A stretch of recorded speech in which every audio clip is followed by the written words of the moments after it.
Hello, everyone. Welcome to Maths with Mr. Chow. In this lesson, you will learn how to solve one-step equations. Let's get started. A one-step equation is an equation that can be solved using only one operation.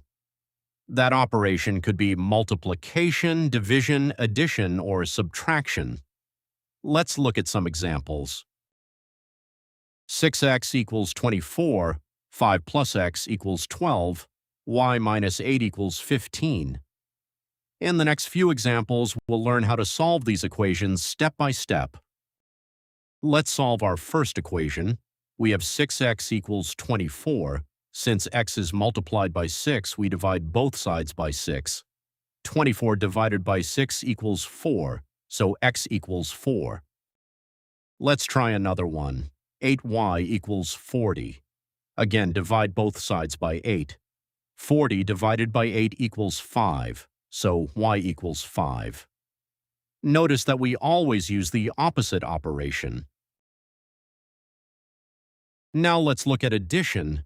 We have x plus 9 equals 17. To find x, subtract 9 from both sides.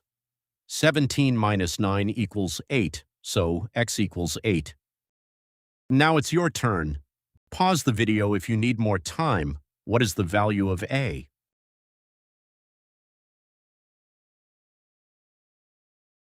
Let's check the answer. The correct answer is C, 8. Since 7a equals 56, divide both sides by 7. 56 divided by 7 equals 8. Therefore, a equals 8. Well done if you got it correct. Let's review. A one-step equation can be solved using only one operation. Always use the opposite operation to isolate the variable. Finally, check your answer to make sure it is correct. Thanks for watching. See you in the next lesson.